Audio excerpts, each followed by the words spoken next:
What's going on, guys? Welcome to the newest installment of my podcast series.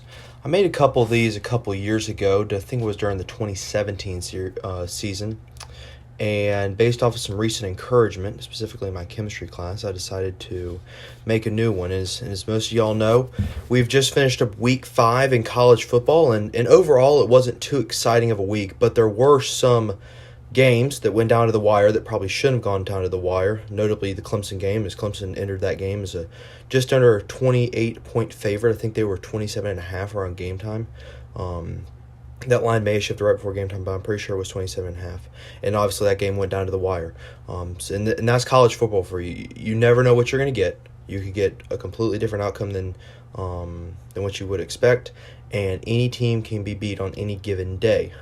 So in this podcast, as I mentioned earlier, we just finished up week 5, so I'm going to go over the new AP Top 10, which was released about 4 hours ago, around 2 o'clock on this beautiful Sunday. It's a warm Sunday here in North Carolina, but not too bad overall.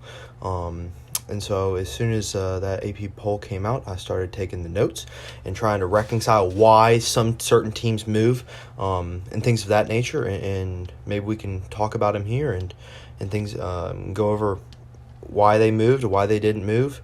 Certain teams had bye weeks within the top 10, so we'll talk about that as we get deeper into the podcast. Now, an important note, though, absolutely none of these rankings matter whatsoever this early in the season. The college football playoff rankings will come out just around Halloween, and that is what starts to matter. That's when the committee comes together. I think it's 11 members now, comes together, and they start to put out these these polls, and those are what matters. These AP polls are just based off of about 60 or so sports writers and journalists, and they vote and see who they think are the best teams.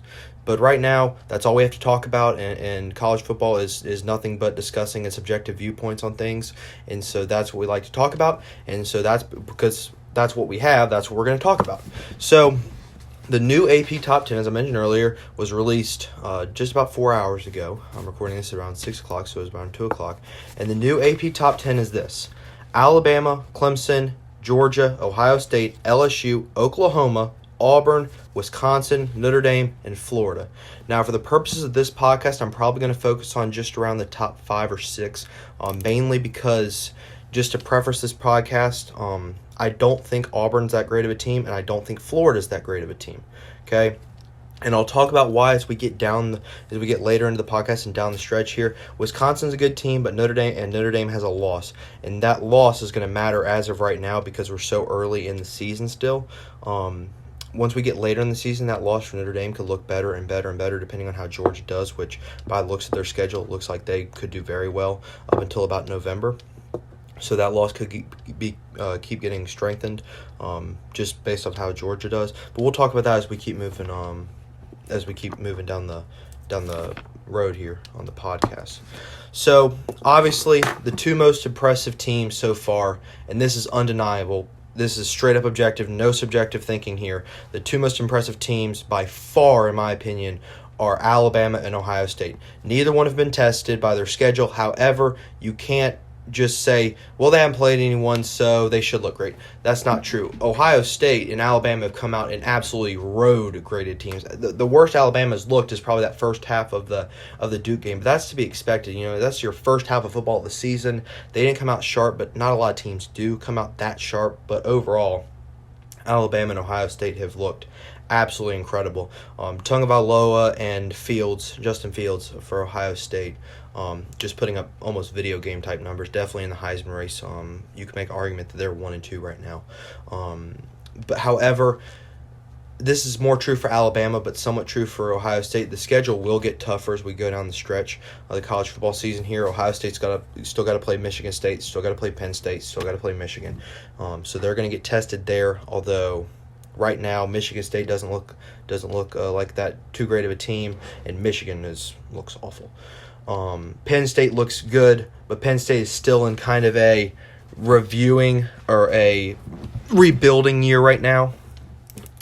And so they might give Ohio State a test, but as of right now, I haven't seen anything from Penn State that really shocks me and thinks they're a world beater. They're certainly not a better team than they were a couple years ago when they had McSorley and Saquon, and Ohio State still won that game. So as we keep going, I'm going to skip Clemson. I'm going to come back to Clemson. So I'm going to talk about Georgia next. Georgia's really riding high off the win on Notre Dame. They had a bye week this week in week 5, but obviously their main marquee win is Notre Dame, and that's deservedly so. Notre Dame was a better team than I think a lot of people expected, and Georgia had that home win, and they're using that a lot for their polls. You can see that through here.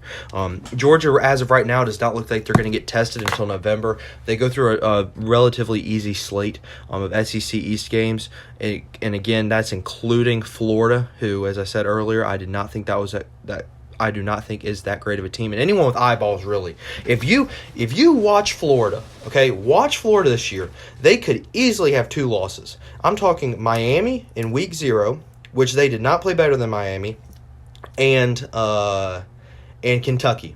They went on the road to Kentucky, and they escaped with a win against Kentucky. Florida is not that great of a team, probably should have 2 losses right now. But as we saw yesterday in Clemson in Carolina, the team that plays the best doesn't always win. The most deserving team doesn't always win, and Florida has been no doubt the beneficiary of that this season. Clemson, just like that, did not play better than North Carolina. They were outcoached, they were outplayed, outschemed. North Carolina should have won that game. They should have, but the best team, or the team that plays the best, doesn't always win. Is what I should have said there. But as we keep looking at Georgia. Looks like they're not going to get tested until Auburn, and they have to go on the road to Auburn. But you can say, well, you just told me that Auburn wasn't that great of a team. And truth be told, I really don't think they're that great of a team. I think they have a great win on the road at Texas A&M. But Texas A&M has underperformed expectations this year. But you have to remember, it wasn't too long ago that Auburn had, I think it was 2 losses in the 2017 season. Okay. And they beat Georgia and Alabama at home in November. And then, obviously, they lost to Georgia in the SEC championship game and didn't make the playoff. But over that stretch of time, no one saw that happening. No one saw Auburn beating Georgia and Alabama, which at the time, both of those games were against the number 1 team in the nation. Georgia was number 1, and then after they lost, Alabama slipped into number 1. And Auburn beat both of them. And so you never know what's going to happen in college football, and I think as of right now, Auburn's probably going to give the best shot to Georgia. And another thing Auburn has going for it is obviously that game is in Jordan-Hare in Auburn, Alabama, which in the SEC West road games, with the exception of Arkansas, are usually very tough places to go. This is in late November. It'll be cooler. It won't be as hot. I could very well see this being a night game, or it could be the 3:30 CBS game. Either way, you're going to have a hostile environment, which will be tough for Georgia to play in. But all together, Georgia is a great team. I don't think they've looked as impressive as Alabama and Ohio State, but I don't think anyone has looked as impressive as Alabama and Ohio State. But I will talk about the level of the amount that we should value how good teams look in September, and I'll use last year's examples to kind of explain my point on that. Next, we have LSU. They're coming in at number 5 this week, and the reason why they dropped down is because Ohio State looked so good against Nebraska last week. So LSU had a bye week this week, which doesn't make any difference. LSU this year, coming into this year, you would have thought, man, they're going to have a great defense, and if Joe Burrow can take a step forward, maybe LSU can compete with Alabama and possibly make a playoff run, and LSU could definitely be a great team. Well, the defense has seemed to regress about 2 steps, and Joe Burrow has seemed to take about 5 steps forward. LSU on offense this year looks absolutely incredible. Absolutely incredible. I mean, they're putting up 60 points. When's the last time LSU put 60 points up in 2 games combined against SEC teams? That you just don't see that. Okay, so LSU obviously looking great on offense. Now, however, the defense not look stellar. They gave up 30 points to Vanderbilt, but some of that can be attributed just to running second string and third string guys in there and things of that nature. But overall, LSU's offense has looked great. The defense has looked so and so. But as the season keeps progressing, you would think the defense would improve somewhat. And obviously, Joe Burrow is definitely in the Heisman race. He's putting up video game numbers just like Justin Fields and Tagovailoa, and he looks absolutely amazing doing it. They're getting wide receivers wide open, getting separation. They're throwing the ball down the field, which is what LSU has had a problem with doing over these years. I mean, you think back to 2012, 2011, 2013. LSU used to be a very, very good team, and the only knock on LSU every year was if they could just get a quarterback, they would be so, so good. Now they have the quarterback. But the problem for LSU really right now is they have a brutal stretch coming up. They got to play Florida, Auburn, Mississippi State, and at Alabama. So they get Florida and Auburn at home, which if you've listened to me before, I don't think those two teams are that great. But having them back-to-back can be problematic in an SEC schedule, not because of fatigue or anything. It's just those are going to be two hostile environments and two very emotional games. And you see sometimes when you have a team that has an emotional game or an upset, which I'm not saying these would be upsets, but when you have emotional games, you oftentimes have a hangover the next week. So going back to back is not the easiest thing to do in the world. Mississippi State is not a great team. They're not a bad team though.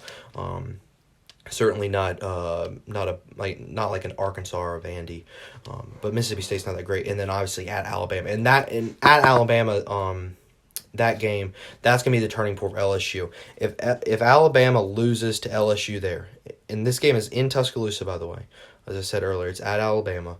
If LSU can win that game, we start to take LSU very, very seriously in the polls. LSU could very well make the case for number 1 in the nation, if not top 2 in the nation, if they win that game. And to be honest, depending on how they finish out the season, I don't think Alabama will fall that far behind. If LSU beats Alabama, we're going to have this massive shift because regardless of what people want to think about the SEC, if LSU beats Alabama, you're definitely going to see 2 teams in the playoff from the SEC, maybe 3 if something crazy happens. Because if LSU is able to beat Alabama, you would assume that they would go to Atlanta, where they would most likely face Georgia. And if LSU is able to win that game, which if they beat Alabama, that should definitely happen. You're gonna come down to this dilemma of who's better, Alabama or Georgia. And now these teams don't play this year unless they play in Atlanta because they're on opposite sides of the conference. But either way, one of those 2 teams is going to be better than Oklahoma.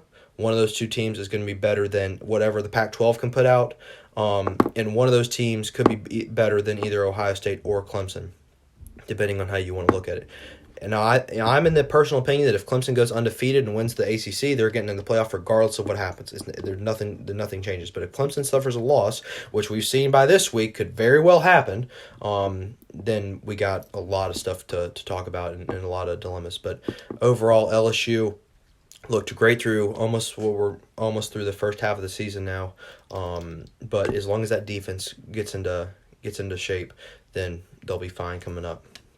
Oklahoma, this is really the same story as usual. They have a phenomenal offense, possible Heisman Trophy quarterback, below average defense who is not that great, and it looks like it's gonna be a big time game with Texas coming up in a couple weeks. Zero surprises here. Everyone coming into this season thought Oklahoma's offense was going to be great.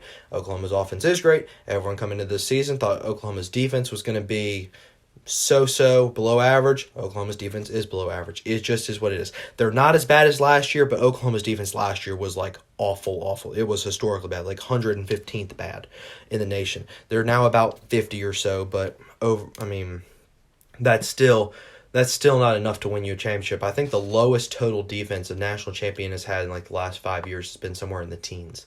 And that's not Oklahoma right now. But they have a great offense, and their season's really going to start to get good around in about 2 weeks when they have to play Texas. They have to play Texas, and obviously that game's in the Cotton Bowl, the old Cotton Bowl Stadium in the Red River rivalry. So we'll have to see what happens with Oklahoma there. If they can win that game and they can and they can keep progressing and go undefeated, I think they got a great shot to go in the playoffs, depending on what happens in the SEC. But an undefeated Big 12 champion is going to get in. Now, this is where we're going to start to get the questions, okay? This is where the main dilemma was after this year, or after this week, after Clemson only beat Carolina by 1 point, okay? So if I'm a Clemson fan. Those of you who know me know that I am a Clemson fan. And I'm going to try to go through this very objectively. This is going to be difficult to do, but I'm going to go through it as objectively as possible. And I'm going to try to make statements that we can all agree with. Obviously, if you disagree with me, let me know in the comments down below.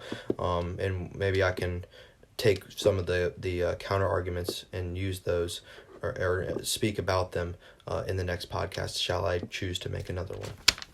So speaking objectively here, Clemson as a whole has not looked that great, okay? As an overall team, they've looked good, but they have not looked great. You have to remember, Clemson coming off last year looked unbeatable, especially after the demolishing of Alabama in the national championship game. And the expectations coming into this year were sky high, especially for the offense. Not so much the defense, because we lost the front four: Cleveland Farrell, Christian Wilkins, Austin Bryant, and Dexter Lawrence all to the NFL. And no one thought that Clemson was going to be that great on defense, but they thought it was going to be amazing on offense. In reality, it's almost the opposite. Clemson's defense looks very, very good, while Clemson's offense is really just starting to it really just looks like we're tripping over our own feet. Lawrence has not looked great. Lawrence has not looked like he's looked last year, which is understandable, okay? And I'm going to compare him to Deshaun Watson here as I talk about how Lawrence's performance has been so far. I don't think that Lawrence is Deshaun Watson. I'm not going to come out here and tell you that Trevor Lawrence is going to be the number one draft pick in a couple of years or anything of that nature. But if you look at this year's Clemson team and this year's start to the season, it is almost identical to the 2016 season. If you remember, that was coming off the 2015 season where Clemson had made it to the national championship game and lost to Alabama. That was in the crazy national championship game, a great national championship game where Alabama had all the things on special teams. They had the onside kick and the kick return. It was a really tough game if you're a Clemson fan to watch, because that was what felt like the year. But obviously, Deshaun Watson came back that year, and the expectations for him and the whole Clemson offense as a whole were just through the roof. And Clemson in the month of September did not look that great. Obviously, we beat Louisville, but I think that was in October. But just as a whole, Clemson didn't look that great to start. The defense was pretty good, but the offense was struggling. And then it came around Pittsburgh. After the Pittsburgh loss, Clemson really started getting in shape, really started getting in form, and obviously made the title run where they beat Alabama in the national championship game. So I wouldn't worry too much about Clemson as a whole right now. Do I think they're the number 2 team in the country? Probably. An argument can be made against it, and reasonable arguments and some of those arguments can be true. If you want to put Ohio State at 2 and Clemson at 3, I think you would be justified in doing that. If you want to drop Clemson all the way down to 4, I think you can be justified in doing that. But Clemson should not be out of the top 4, regardless. The defense is just too good for that right now. Going toe-to-toe with UNC, as I said earlier, was a little bit unexpected, and that's why these questions are starting to arise, because you say, how can the number 1 team in the country not look that great against a team that just lost to Appalachian State? And we saw that reflected in the AP poll voting today, obviously, that Clemson dropped it from 1 to 2. But I'll tell you how that can happen, and it's very easy for it to happen. You see it a lot of times in college football.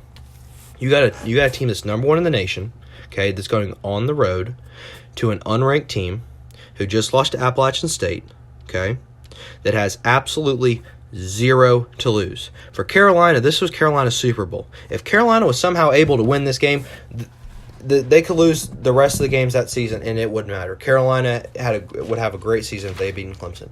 And obviously having Mac Brown helped Carolina. He's a national championship coach, and he knew how to get his players ready for that Clemson team coming in, who, by the looks of it, overlooked North Carolina. Didn't take them seriously. That's just, if you objectively watch that game, that's what it looked like. Because Clemson came out flat. We didn't come out attacking.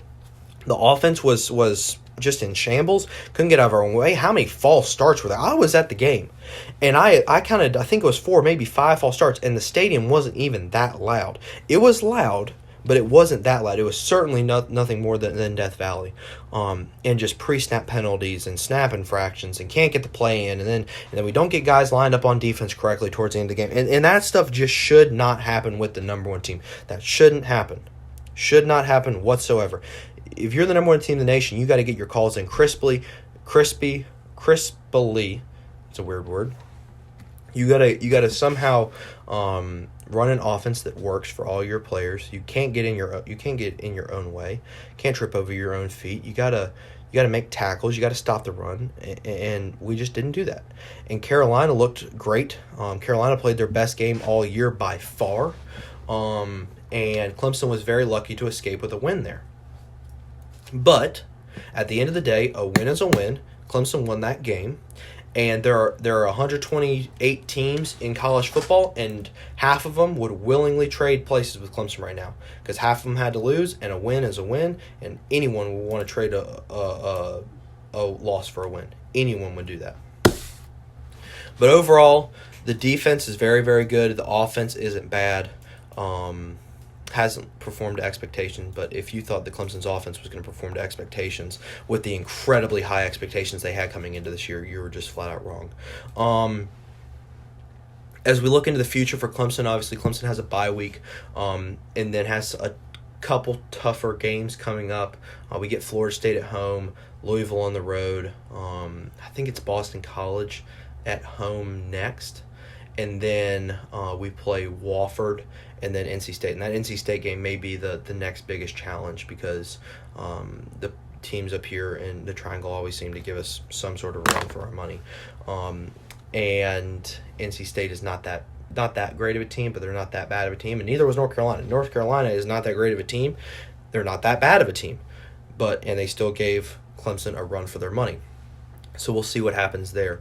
But as we look into this bye week here, Dabo should definitely get on these players, and we should see a much crisper start and a much crisper game overall against Florida State in 2 weeks. So in the future, what can we take from this week 5? Now, obviously, we can't just incorporate week 5 and say because of what happened in this week, we know what's going to happen in the future. What we have to start doing is we have to take all the previous weeks before that, and then we can start to make some predictions. And obviously, nothing's set in stone. Anything can happen. I've made that very clear by now. Anything can happen in college football. You never know. Some teams could lose, and obviously, we didn't have Georgia or LSU play this week. But one thing we do know is a lot of these teams are going to play each other. If you will notice, we have, let me count them up, 1, 2, 3...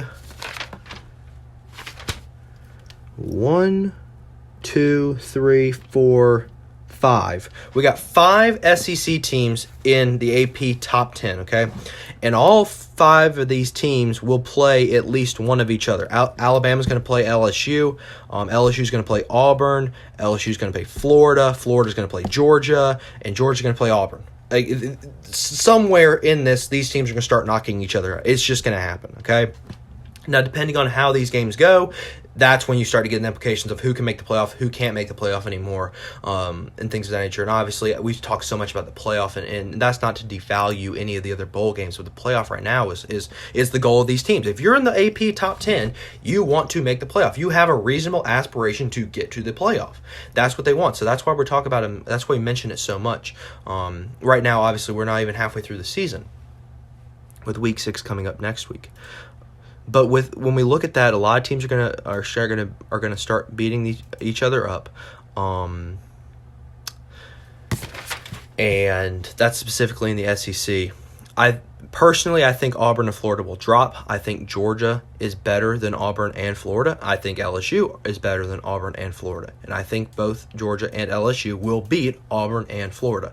If you've watched this season very closely, I don't think you would have any reasonable argument to think otherwise, other than maybe you got one game at home and a hostile a hostile home atmosphere could challenge one of these road teams. That may happen, But purely objectively, based off the teams, you cannot tell me that Auburn and Florida are better teams than Georgia and or LSU. They're just not. We will see as we keep going into the season. I kind of hinted this earlier. We will see if Clemson can kick into high gear, kind of like what they did after the Pittsburgh loss, which I expect to happen quicker.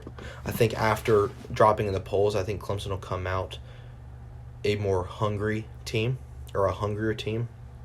I think they'll show out against Florida State, who will come in with somewhat of a momentum after they won the last 2 games against Louisville and NC State. But I do think that Clemson's going to start looking like a better team once the offense kicks into gear. And just to put this out there, when Clemson looks like the number 1 team in the nation, they are the number 1 team in the nation. Regardless of what anyone else wants to say about Alabama, Georgia, LSU, Florida, Ohio State, when Clemson looks like the number 1 team in the nation, they deserve to be ranked number 1. They're the best team in college football when they look like it. And I'm just going to keep hammering in. Once Clemson looks like the number 1 team in the nation, they will be the number 1 team in the nation. And just because the ranking has been pulled, the number 1 ranking has been pulled from them, doesn't mean it can't be given back. If Clemson comes out in October and wins the 3 games or so they have, 3 to 4 games they have by 20-plus points, they could very well go back to that number 1 spot. You have to remember, once last year, if we're just going to look at last year,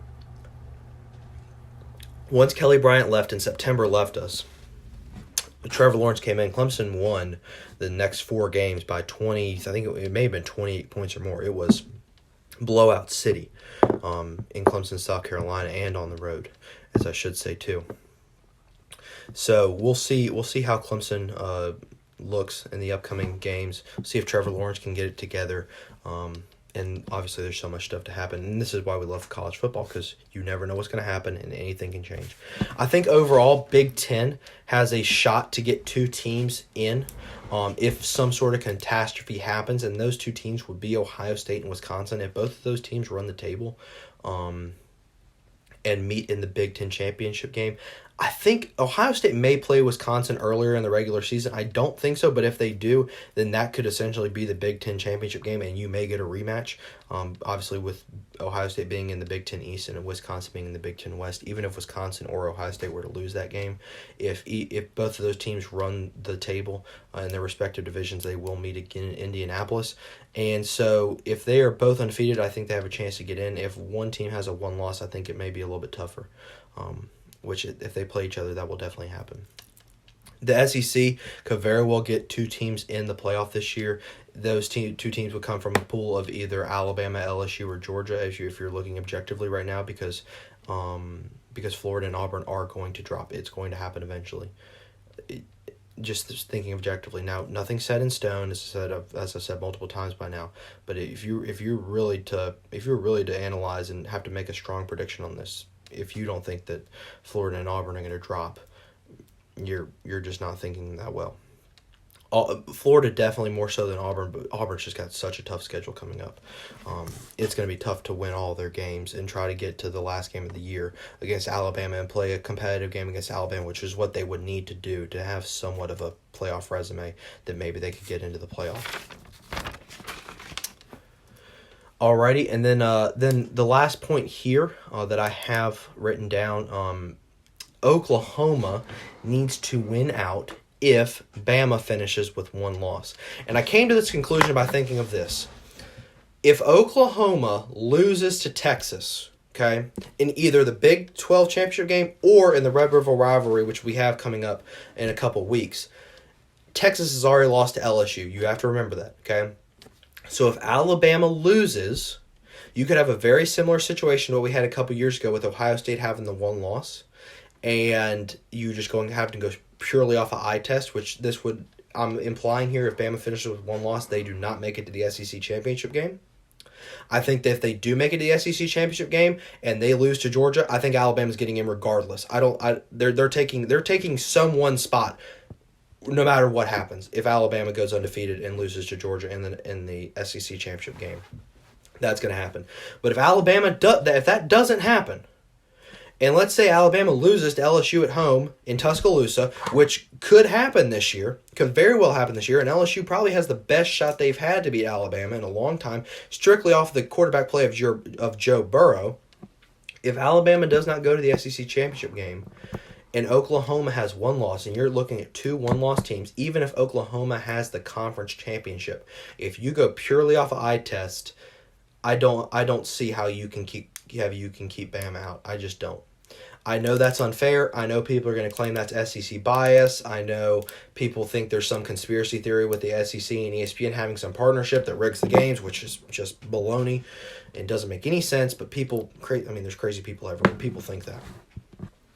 But overall, I think Oklahoma's going to need to win out if they want a shot to beat Alabama for that. Would probably be the number 4 playoff spot if Bama finishes with 1 loss and does not make the SEC championship game.